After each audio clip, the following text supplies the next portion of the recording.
எங்கள் அமைச்சர் மேலே நம்பிக்கை இருக்குது, கீர்த்தனா மேலே. புதுசாக பதவி ஏற்றிருக்க சிஎம் வந்து சில விஷயங்களை சொன்னார், சில விஷயம் சொல்லாத விஷயத்தை செஞ்சதில் இந்த ஒயின் ஷாப் மூணுல எங்களுக்கு ரொம்ப சந்தோஷம். விடுங்க, ஒயின் ஷாப்பை மூடுங்க. விஜய் நல்லவர் கெட்டவர் அப்படின்றத தாண்டி வந்து நம்ம ஏரியாவில் ஒயின் ஷாப் வந்து எடுத்தது ரொம்ப நல்ல விஷயம். நான் வந்து திருத்தாங்கல்ல கடை வச்சிருக்கேன் கிட்டத்தட்ட ஒரு 8 வருஷமா. பார்த்தீங்கன்னா இங்கே பக்கத்தில் ஒரு ஒயின் ஷாப் ஒன்று இருக்குது, ரொம்ப வருஷமாக ரன் பண்ணிட்டு இருக்காங்க.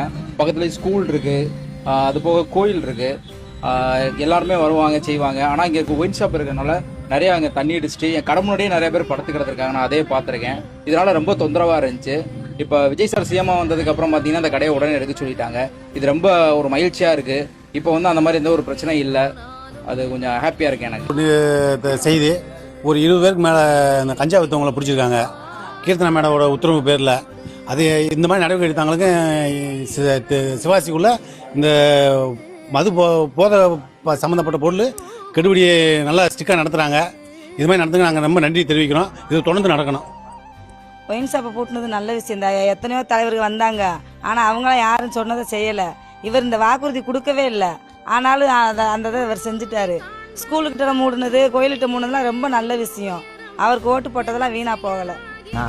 நான் வந்து ஒரு தமிழ் தேசியவாதி தான். ஆனாலும் விஜய் வந்து பண்ணது வந்து உண்மையிலே நல்ல விஷயம் தான். ஏன்னா வீட்டில் வந்து ரொம்ப வந்து எங்கள் அண்ணங்க அப்பா எல்லா பேரும் வந்து இந்த போதைனால ரொம்ப அடிமையாக இருக்காங்க. இது எப்படியாச்சும் வந்து கொஞ்சம் கொஞ்சமாக குறைச்சிட்டா வந்து நம்ம தமிழ் மக்களுக்கு வந்து ரொம்ப நல்லது. கண்டிப்பாக வந்து விஜய் செய்வார் நினைக்கிறேன்.